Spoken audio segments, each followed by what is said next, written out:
આપેલા છે નિમજ્જન સાધનમાં હિલિયમનો ઉપયોગ ઓક્સિજન બંધક તરીકે થાય છે, ઉપયોગી છે. આ વાક્ય સ્કુબા ડાઈવર બરાબર છે જે છે એટલે કે હેનરીનો નિયમ જે થિયરી છે એની અંદર ત્રીજી ઉપયોગિતા છે, તેની અંદર બેઠું વાક્ય આપેલું છે બરાબર છે. એ વસ્તુ ખાસ યાદ રાખજો. અને સાથે સાથે એટલે પહેલું વિધાન છે તમારું સાચું થવાનું છે, એનસીઈઆરટી બુકનું છે.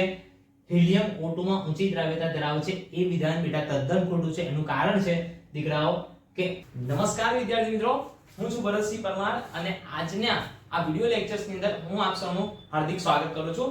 અને આજના લેક્ચર્સ ની અંદર આપણે ધોરણ 12 રસાયણ વિજ્ઞાન વિષયનું પહેલું ચેપ્ટર એટલે દ્રાવણો, આ દ્રાવણો ચેપ્ટરનો એક મહત્વનો પ્રશ્ન એટલે કે હેનરીનો નિયમ જે છે તેના વિશે ચર્ચા કરવાના છે. હવે હેનરીનો નિયમ જો તમે આજે શીખી લીધો તો ફરીવાર કોઈ દિવસ વિડિયો લેક્ચર છે કોઈ શિક્ષક પાસે શીખવાની તમને જરૂરિયાત પડશે નહીં. અને સાથે સાથે આના સિવાય આ પ્રશ્ન ઉપર આધારિત માર્ચ 23 માં એક પ્રશ્ન પૂછાયો હતો નીટમાં, એના સિવાય જેઈઈ માં પણ એક્ઝામમાં એક પ્રશ્ન પૂછાયો હતો, એની પણ ચર્ચા કરવાના છે. સાથે સાથે એમસીક્યુ માં કેવી રીતે આ પ્રશ્ન પૂછાય છે એ વિશે પણ આપણે ચર્ચા કરીશું. તો શરૂઆત કરી દઈએ જલ્દીથી કે હેનરીનો નિયમ. હવે હેનરીનો નિયમ આપણે શીખવો છે એટલે આપણે થોડું હેડિંગ લગાવી દઈએ દીકરાઓ કે હેડિંગ શું આવશે આપણું, તો કે હેનરીનો નિયમ વિગતવાર સમજાવો. આવું આપણને કહી દે પરીક્ષામાં. હેનરીનો નિયમ હું પણ હેડિંગ લગાવી દઈશ દીકરાઓ. હેનરીનો નિયમ વિગતવાર સમજાવો. વિગતવાર સમજાવો. આ આપણો પ્રશ્ન થઈ ગયો. હવે પ્રશ્નની અંદર આપણે મેં કહ્યું એ પ્રમાણે બહુ જ ઇમ્પોર્ટન્ટ ક્વેશ્ચન છે એટલે આપણે એને મોસ્ટ આઈએમપી પણ કહી દઈએ અત્યારે. તો અહીંયા હું મોસ્ટ આઈએમપી લખી દઈશ. મોસ્ટ ઇમ્પોર્ટન્ટ ક્વેશ્ચન છે, મોસ્ટ આઈએમપી પ્રશ્ન જે ઘણીવાર પરીક્ષામાં પૂછાઈ ચૂક્યો છે અને છોકરાઓ રોકડિયા માર્ક્સ મેળવી શકે છે એવો પ્રશ્ન છે. તો દીકરાઓ આપણને ખબર છે આપણે લાસ્ટ લેક્ચર ની અંદર જોયું હતું કે આ રીતનું મારી પાસે એક પાત્ર હતું. જોઈ લો ખાસ આ રીતનું એક પાત્ર હતું. બીજી આકૃતિ જોઈશ, બીજી આકૃતિ બરાબર. તો અહીંયા જે એક પિસ્ટન હતો, પિસ્ટન જે દબાવેલો છે એ આકૃતિ દોરું છું. અહીંયા એક પિસ્ટન છે, એ પિસ્ટન ઉપર આપણે એક એક કરીને 3 બાર દબાણ મૂકેલું છે બરાબર. જો અહીંયા એક, બીજું અને અહીંયા આપણે એક ત્રીજો મૂકી દીધો. હવે જો અહીંયા પ્રવાહી દ્રાવક છે આપણી પાસે, તો પ્રવાહી દ્રાવક પણ આપણે દર્શાવી દઈએ કે મારી પાસે અહીંયા પ્રવાહી દ્રાવક છે. આ પ્રવાહી દ્રાવક અને સાથે સાથે વાયુરૂપ દ્રાવ્ય, પ્રવાહી દ્રાવક અને વાયુરૂપ દ્રાવ્ય બરાબર દીકરાઓ જોઈ લેજો ખાસ. હવે અહીંયા શું છે તો કે અહીંયા જે વાયુરૂપ દ્રાવ્ય જે છે એ દ્રાવ્ય મેં લાલ કલરની રંગથી દર્શાવેલ છે, જેની દ્રાવ્યતા પ્રવાહીમાં વધુ છે. આવું આપણે શીખ્યા હતા બરાબર. એટલે આપણે જોયું હતું કે જે દબાણ જે છે એ દ્રાવ્યતાના સમપ્રમાણમાં છે. આવું આપણે શીખ્યા હતા. શું શીખ્યા હતા દીકરાઓ, તો કે દબાણ એ દ્રાવ્યતાના સમપ્રમાણમાં છે. દબાણ એ દ્રાવ્યતાના સમપ્રમાણમાં છે. આવું આપણે જોયું કે દબાણ વધે તો દ્રાવ્યતા વધે. ક્યારે, તો કે વાયુરૂપ દ્રાવ્ય હોય ત્યારે. એટલે આના પરથી હેનરી નામના જે વૈજ્ઞાનિકે જે નિયમ આપ્યો એ આપણે નિયમ આપણે એનું સ્ટેટમેન્ટ જોઈએ પહેલા, અને પછી એનું સૂત્ર જોઈએ, પછી એનો ગ્રાફ, પછી એની ઉપયોગિતા અને છેલ્લે એની મર્યાદા પણ જોવાની છે બરાબર. શરૂઆત કરી દઈએ હેનરીના નિયમની અંદર બરાબર છે. તો હેનરીના નિયમ માટે હું સ્ટેટમેન્ટ લખીશ દીકરાઓ. સ્ટેટમેન્ટ શું આવશે એ પણ જોઈ લો પહેલા. તો સ્ટેટમેન્ટની અંદર લખીશું આપણે કે 1803 ની અંદર 1803 માં હેનરીએ નિયમ આપ્યો. 1803 માં હેનરીએ નિયમ આપ્યો. હેનરીએ જણાવ્યું કે હેનરી નામના વૈજ્ઞાનિકે જણાવ્યું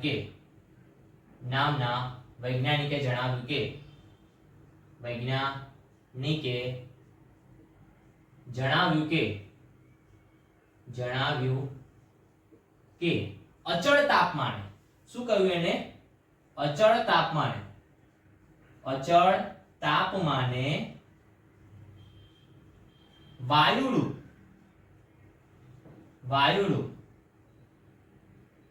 ચલો એના પહેલા પ્રવાહી દ્રાવકમાં લખી દઈએ.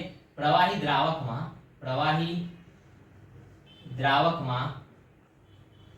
દ્રાવકમાં વાયુરૂપ દ્રાવ્યની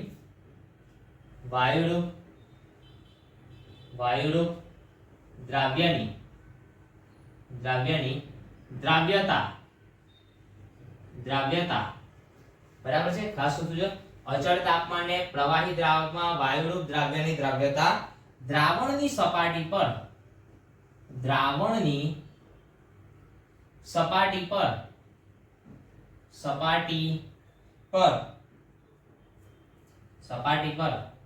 રહેલા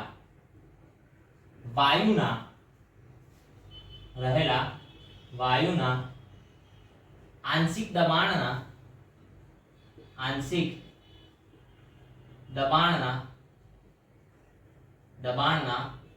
સમપ્રમાણમાં હોય છે. બરાબર, સમપ્રમાણમાં હોય છે એવું આપણે લખી દઈએ. સમપ્રમાણમાં હોય છે.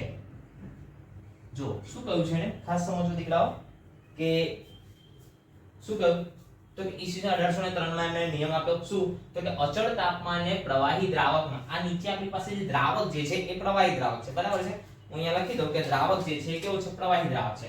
આપણી પાસે બ્લુ કલર થી આપેલું છે પ્રવાહી દ્રાવક છે. પ્રવાહી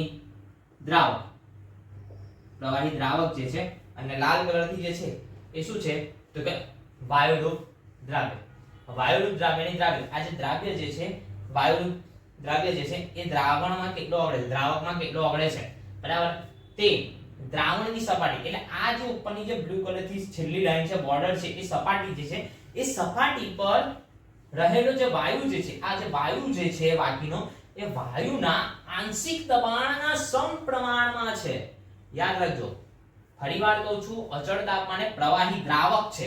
પ્રવાહી દ્રાવકમાં વાયુરૂપ દ્રાવ્યની દ્રાવ્યતા દ્રાવણની, અત્યારે કેમ દ્રાવણ કહ્યું એનું કારણ છે દીકરાઓ કે એની અંદર થોડો ઘણો વાયુ દ્રાવ્ય થયેલો છે. બરાબર, એટલે સપાટી પર રહેલા વાયુના, આ જે સપાટી જે છે એ સપાટી પર વાયુના આંશિક દબાણના સમપ્રમાણમાં હોય છે. આની સાથે સાથે જ એક બીજા વૈજ્ઞાનિક પણ થઈ ગયા, ડાલ્ટન. બરાબર, તો ડાલ્ટન પણ એના સમકાલીન જ હતો. એને પણ કઈ સ્ટેટમેન્ટ આપ્યું, એને સ્ટેટમેન્ટ કઈ રીતના આપ્યું એ પણ આપણે લખીએ દીકરાઓ. બરાબર છે, જો ખાસ તો સમકાલીન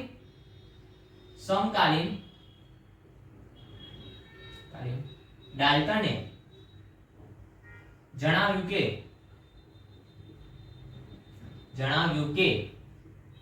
બરાબર, સમકાલીન ડાલ્ટને જણાવ્યું કે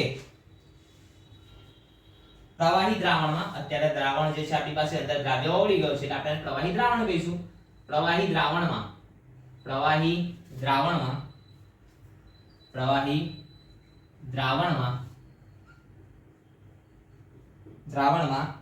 વાયુની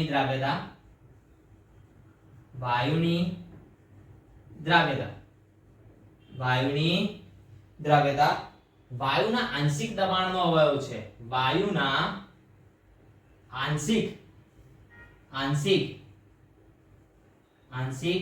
દબાણનો અવયવ છે.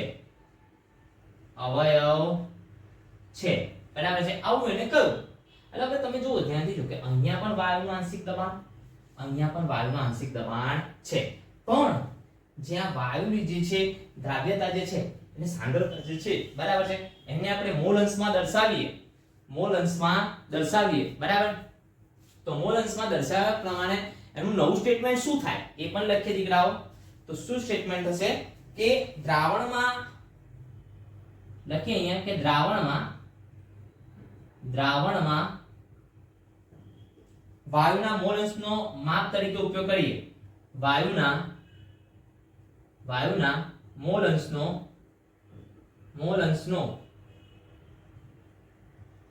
માપન તરીકે ઉપયોગ કરીએ.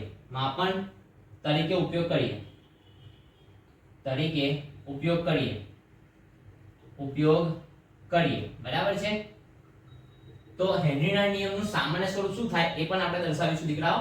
પણ પહેલા એક જોઈ લો ફરીવાર. શું કહું છું કે અચળ તાપમાને પ્રવાહી દ્રાવકમાં વાયુરૂપ દ્રાવ્યની દ્રાવ્યતા દ્રાવણની સપાટી પર રહેલા વાયુના આંશિક દબાણના સમપ્રમાણમાં છે.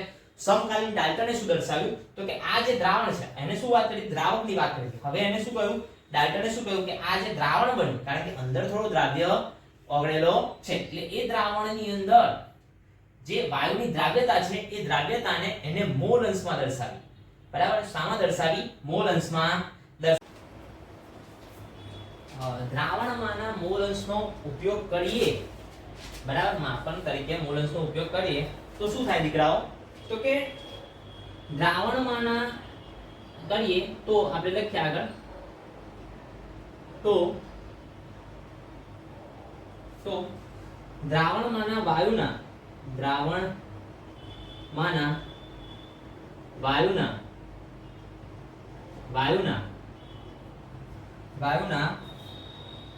મોલ અંશ એ દ્રાવણ ઉપરના વાયુના આંશિક દબાણને વાયુના આંશિક દબાણને સમપ્રમાણમાં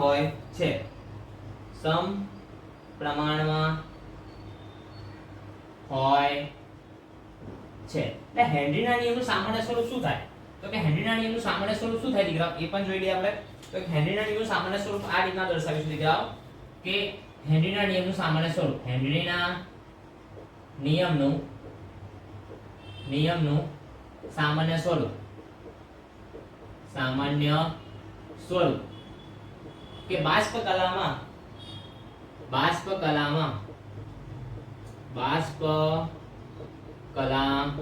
બરાબર છે હેનરીનું સામાન્ય સ્વરૂપ શું થશે કે બાષ્પ કલામાં વાયુનું આંશિક દબાણ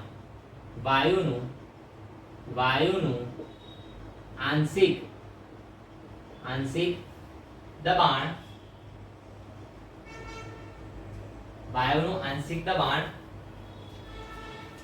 આપણે દબાણને દર્શાવી દઈએ P વડે દર્શાવી દઈએ દ્રાવણમાંના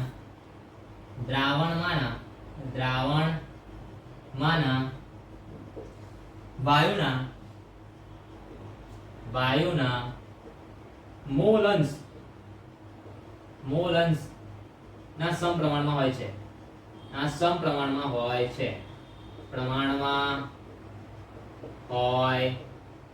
બરાબર છે આટલું કહી દઈએ આપણે બરાબર ફરી આટલી વસ્તુ જોઈ લઈએ પછી આપણે સમીકરણ લખીએ ધ્યાનથી જોઈ લો શું કહ્યું 1803 માં હેનરી નામના વૈજ્ઞાનિકે અચળ તાપમાને પ્રવાહી દ્રાવકમાં વાયુરૂપ દ્રાવ્યની દ્રાવ્યતા દ્રાવણની સપાટી પર રહેલા વાયુના આંશિક દબાણના સમપ્રમાણમાં છે સમકાલીન ડાલ્ટને શું જણાવ્યું કે પ્રવાહી દ્રાવણમાં વાયુની દ્રાવ્યતા આંશિક દબાણનો એક અવયવ છે એક ફેક્ટર છે અલગ ભાગ છે બરાબર છે દ્રાવણમાં વાયુના મોલ અંશ આ દ્રાવણ જે છે એમાં વાયુના મોલ અંશનો માપન તરીકે ઉપયોગ કરીએ આપણે એવું છે કે વાયુ જે અંદર દ્રાવ્ય છે એ મોલ અંશમાં દર્શાવીએ તો શું કહેવાય તો કે દ્રાવણમાંના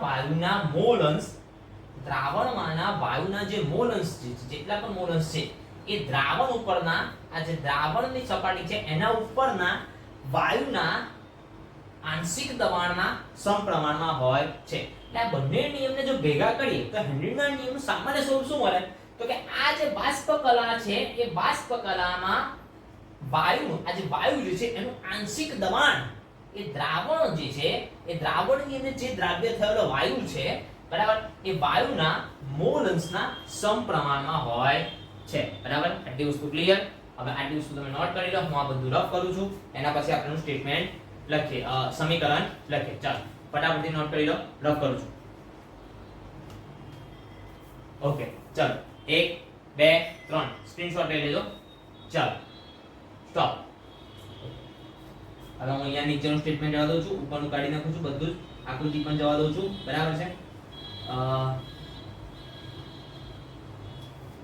બધું જ આપણે રફ કરી દઈશું તો દીકરાઓ ગમે તો કોમેન્ટ્સ કરવાનું રાખજો ખાસ બરાબર છે કોમેન્ટ્સ કરશો તો અમને પણ મજા આવશે ફરી મોટિવેશન મળશે કે કંઈક કોઈક તો જોવે છે એવું લાગશે અમને બરાબર છે ચાલો આટલું સ્ટેટમેન્ટ અહીંયા ઓકે બ્લુ કલરથી આપણે અલગ લાઈન છે એ બોર્ડર રાખીએ છે બાકી બધું રફ કરી દીધું છે શું કહ્યું કે ઓકે બરાબર છે શું કહ્યું આપણને બાષ્પ કલામાં જે દબાણ જે છે એ મોલન્સના સમકક્ષ છે. મોલન્સને કઈ છે x વડે દર્શાવીએ છીએ આપણે. તો અહીંયા આપણે કહી દઈએ દબાણ જે છે બરાબર એને દર્શાવીશું p વડે. p ચલે છે મોલન્સ ને x બરાબર. હવે ચલનની નિશાની કાઢીએ તો દીકરા આપણે kh જે હેનરીનો અચળાંક છે એ મૂકીશું. આ આપણું સમીકરણ થયું બરાબર. આ આપણું થઈ ગયું સમીકરણ. સમીકરણને આપણે બ્રેકેટ કરી દઈએ. જોઈ લો બરાબર. બ્રેકેટ થઈ ગયું સમીકરણને. એની અંદર kh જે છે બરાબર, kh જે છે એ હેનરીનો અચળાંક છે એ પણ આપણે દર્શાવી દઈએ કે જ્યાં kh હેનરીનો અચળાંક છે. હેનરીનો અચળાંક છે. હવે આ જે સમીકરણ છે, સમીકરણને કહી દઈએ એને આપણે y બરાબર mx c સાથે સરખાવીએ. આપણે ગ્રાફ દોરવો છે એટલે y અક્ષ પર શું અને ઢાળ શું મળશે એ પણ આપણે જોવું છે. એટલે આપણે આપણું જે કોમન સમીકરણ છે એ જોઈએ કે y બરાબર mx c સાથે સરખાવતા. y બરાબર mx c સાથે સરખાવતા અહીંયા લખી દઈશ કે ઉપરના સમીકરણને y બરાબર mx c સાથે સરખાવતા બરાબર. સરખાવો એટલે આપણને શું જોવા મળે એ પણ જોઈ લો ધ્યાનથી કે y બરાબર mx c સાથે સરખાવીએ એટલે ગ્રાફ અહીંયા ડ્રો કરી દઈએ કે y અક્ષ પર શું આવે અને x અક્ષ પર શું આવે બરાબર. તો y અક્ષ પર દીકરાઓ શું દેખાય છે આપણને જોજો. y ની સામે શું છે p છે. એટલે y અક્ષ પર આવશે દબાણ p, આંશિક દબાણ p બરાબર. આંશિક દબાણ p અને x અક્ષ પર શું છે તો કે મોલન્સ બરાબર. એટલે આપણે અહીંયા કહી દઈએ મોલન્સ બરાબર. જે ગ્રાફ જે છે એ ગ્રાફ આપણને સીધી રેખા મળે છે. એટલે સીધી રેખા આપણે દર્શાવી દઈએ અહીંયા આ રીતના બરાબર. એનો ઢાળ m બરાબર. તો m બરાબર શું છે જોવો જોઈએ. m ની જગ્યા પર kh છે તો ઢાળ m બરાબર kh જે શું છે અચળ વેલ્યુ છે બરાબર. આ થઈ ગયો હેનરીનો નિયમ. સિમ્પલ છે બરાબર દીકરાઓ. હવે જો યાદ રાખજો કે હેનરીનો નિયમ જેમ હેનરીના નિયમ પ્રમાણે જોઈએ તો કે જેમ તાપમાન વધે બરાબર. આપણે જોયું આગળ કે તાપમાન વધતું હોય વધે બરાબર તો એ દ્રાવ્યતા જે છે એ ઘટશે બરાબર. તાપમાન વધે તો દ્રાવ્યતા શું થાય ઘટે. યાદ રાખજો દ્રાવ્યતા ઘટે. આવું આપણે પહેલા જોઈ ગયા છે કે આ અભ્યાસ પ્રમાણે છે. આવું આપણે પહેલા જોઈ લીધું છે બરાબર. યાદ રાખજો. હવે આ તાપમાનનો સંબંધ જે છે એ હેનરીના નિયમ સાથે સરખાવો હોય બરાબર. તો કઈ રીતના સરખાવાય તો કે તાપમાન ચલો એક જ લખીએ આપણે, એની જરૂર છે નહીં, જો કે એકમાં સમાવી દઈએ એટલે આપણને વધારે ઈઝી રહેશે બરાબર. તાપમાન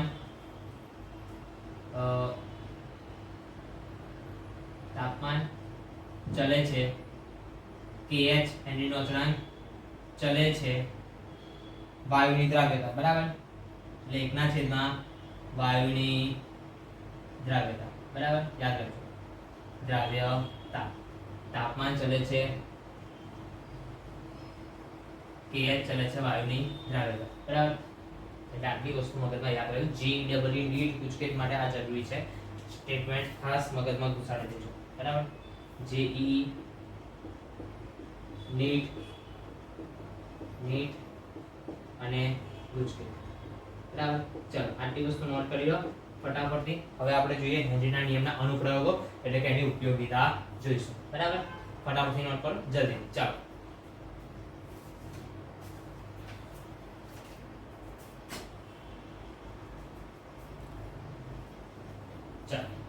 રફ કરું. ઓકે ચાલો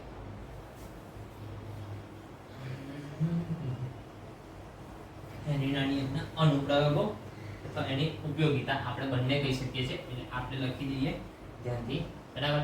તો આ હેનરીના નિયમનો જે વાયુની દ્રાવ્યતા છે એ ક્યાં ઉપયોગ લાગે છે બેટા? તો દીકરાઓ હેનરીના નિયમની હવે ઉપયોગિતા જોઈએ. ઉપયોગ એની ઘણી જગ્યાએ છે. ઉપયોગો જોઈએ તો ઔદ્યોગિક ક્ષેત્ર અને જૈવ રાસાયણિક ક્ષેત્રે ક્યાં ઉપયોગમાં આવે છે?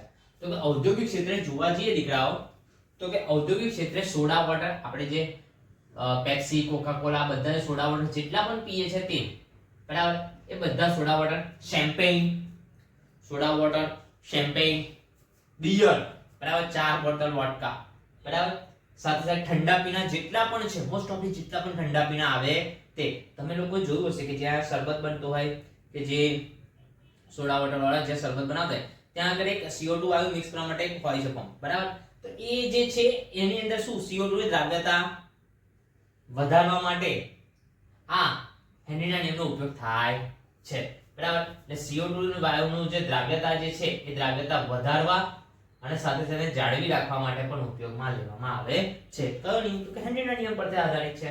પછી આપણે દીકરાઓ જોઈએ છે કે મળજીવા અને પર્વતારોહકો જે પર્વતો પર ચડતા હોય છે તે, અને જે દરિયાની અંદર ઊંડે સુધી મળજીવાઓ જાય છે તે, સ્કુબા ડાઈવર જે જાય છે તે, આ જે છે એ પોતાની સાથે કંઈક સિલિન્ડર લઈ જાય છે. આપણે જોઈએ છે નેશનલ જીઓગ્રાફી ચેનલ પર તમે જુઓ તો ઘણીવાર તમને એવું જોવા મળશે, ડિસ્કવરી નેશનલ જીઓગ્રાફી પર, બરાબર, પર્વતારોહકો પણ જોવા મળશે અને દરિયાની અંદર ઊંડે સુધી શોધખોળો કરતા સ્કુબા ડાઈવર અને મળજીવા પણ જોવા મળશે, બરાબર. તો એમની પાછળ ઓક્સિજનનો કંઈક બોટલ હોય છે. આપણે એવું કહીએ કે એમાં ઓક્સિજન જ છે, તો ના દીકરાઓ, ઓક્સિજન એકલો હોતો નથી. તો એની અંદર 11.7% હિલિયમ, 11.7% હિલિયમ, 56.2% ડાયનાઇટ્રોજન અને 32.1% દીકરાઓ ડાયોક્સિજન વાયુ હોય છે, જે એ 3 વાયુઓ ધરાવતા સિલિન્ડરનો ઉપયોગ કરે છે. એક વસ્તુ યાદ રાખજો, માર્ચ 23 ની અંદર એક પ્રશ્ન પૂછાયો હતો, ટ્રુ ઓર ફોલ્સ વાળો પ્રશ્ન હતો. એ પ્રશ્નની અંદર આ હિલિયમ વિશે આના ઉપર આધારિત કે હિલિયમ જે છે મંદક તરીકે ઉપયોગમાં લેવામાં આવે છે. સ્કુબા ડાઈવર હિલિયમનો મંદક તરીકે ઉપયોગ કરવામાં આવે છે, ઓક્સિજન ને હિલિયમ, બરાબર. તો આવો એક પ્રશ્ન પૂછાઈ ગયો છે. તમે એકવાર માર્ચ 23 નું પેપર જોશો નીટનું, તો એની અંદર તમને જોવા મળશે, બરાબર છે. ટ્રુ ઓર ફોલ્સ, વિધાન એક સાચું છે, વિધાન બી તેનું કારણ આપે છે. આ પ્રકારના જે પ્રશ્નો આવે ને તેની અંદર સાથે સાથે ત્રીજો ઉપયોગ છેલ્લો લઈએ દીકરાઓ, તો ફેફસા જે છે, આપણા ફેફસા છે, એમાં ડાયઓક્સિજન સાથે હિમોગ્લોબિનને મિશ્ર કરવા માટે પણ હેનરીના નિયમનો ઉપયોગ લેવામાં આવે છે દીકરાઓ, બરાબર. તો આ થઈ ગઈ હેનરીના નિયમની ઉપયોગિતા. નોટ કરી લો દીકરાઓ.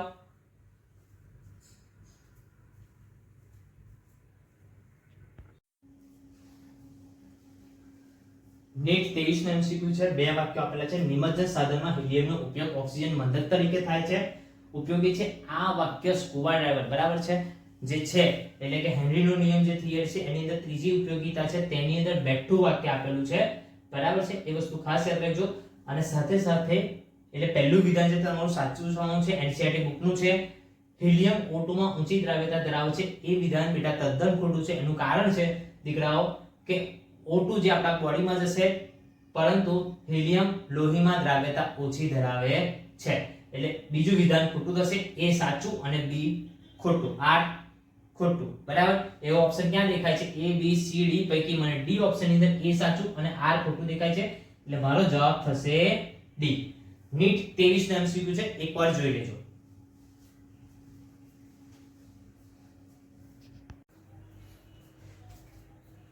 જેઈ 9 જાન્યુઆરી 2019 નો પ્રશ્ન છે. હેનરીના નિયમને લગતા વિધાનોમાંથી કયું વિધાન સાચું નથી? 4 વિધાન આપેલા છે. વાયુના સ્વભાવના કારણે કાર્ય સાથે pH નું મૂલ્ય વધે છે, બરાબર. ઓકે, સરસ, સાચું વાક્ય છે.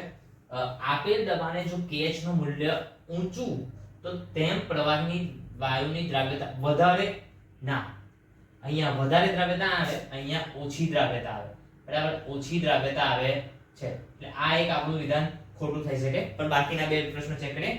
સી, બાષ્પ કલામાં વાયુનું આંશિક દબાણ દ્રાવણમાંના વાયુના મોલ અંશના સમપ્રમાણમાં હોય છે. આ તો બેઠો નિયમ છે, એટલે આ પણ સાચું છે. સમાન તાપમાને જુદા જુદા વાયુના pH નું મૂલ્ય જુદું જુદું, આ પણ સાચું છે. એટલે આપણી પાસે ખોટું વિધાન ફક્ત બી છે, જે છે આપેલ દબાણે કે જો pH નું મૂલ્ય ઊંચું હોય તો તે પ્રવાહીની વાયુની દ્રાવ્યતા વધારે છે, એટલે આ જવાબ આપણો થશે, જે સાચું નથી. એકવાર જોઈ લેજો. જેઈ 9 જાન્યુઆરી 2019.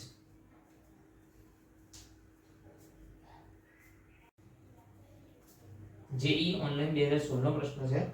N2 ની પાણીમાં દ્રાવ્યતા 300 કેલ્વિન, તાપમાને 500 ટોળ છે, ઓકે, બરાબર, અને આંશિક દબાણ 0.01 ગ્રામ લીટર ઇન્વર્સ છે. તો 750 ટોર આંશિક દબાણે દ્રાવ્યતા જણાવો. હવે વાયુ છે એની પ્રાણીમાં દ્રાવ્યતા હોય એટલે દીકરાઓ હેનરીનો નિયમ આવે. મગજમાં એક વસ્તુ યાદ રાખવાનું. પણ અહીંયા આપણે એક કામ કરીશું કે બંને વસ્તુ આપણે ત્રિરાશિનો પ્રમેયનો ઉપયોગ કરીએ તો પણ ચાલશે અને હેનરીના નિયમનો ડાયરેક્ટ ઉપયોગ કરીશું તો પણ ચાલશે. અહીંયા આપણે એનો ગુણોત્તર લઈને ચાલીશું, બરાબર? એટલે હું અહીંયા કહી દઉં છું P1 જે છે મારી પાસે કેટલા છે 512 દબાણ 500 ટોર. P2 કેટલા છે જોઈ લો 750 ટોર, બરાબર? 500 છે ત્યારે દ્રાવ્યતાને સોલિબિલિટી 1 કહી દે એટલે S1 કહીએ તો 0.01 લીટર ઇન્વર્સ. તો S2 આપણે શોધવાના છે દીકરા, બરાબર? હવે એક જ કામ કરો ને હેનરીના નિયમ અનુસાર છે એટલે આપણે સીધું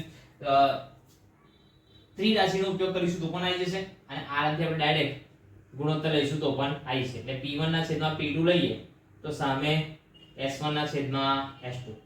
કિંમતો સીધી મૂકવાની. P1 બરાબર કેટલા છે 512 દબાણ 500 છેદમાં 750 એ બરાબર 0.01 છેદમાં S2. S2 ને કરતા બનાવીએ દીકરાઓ સીધું જ તો શું હશે 750 into 0.01 divided by 500. સીધો જ જવાબ દીકરાઓ તમારો આવશે 0.015. ડાયરેક્ટ જ ખબર જ પડી જાય, બરાબર? 15 55 75 થાય ને અને સીધા પોઈન્ટ કપ કરવાના, બરાબર? એટલે સીધો જ તમારો 0.015 જવાબ આવશે. ક્યાં જવાબ જોઈ લેજો બી ઓપ્શન ની અંદર તમારો જવાબ આવશે દીકરા, સાચો જવાબ, બરાબર? જેઈ ઓનલાઈન 2016 નો પ્રશ્ન છે, એકવાર જોઈ લેજો ધ્યાનથી. એટલે આ પ્રકારના હેનરીના નિયમના આધારે પણ જ્યારે વાયુની પ્રવાહમાં દ્રાવ્યતા દેખાય ને દીકરાઓ એટલે હેનરીનો નિયમ જ ઉપયોગમાં આવશે. ઓકે, જોઈ લો એકવાર.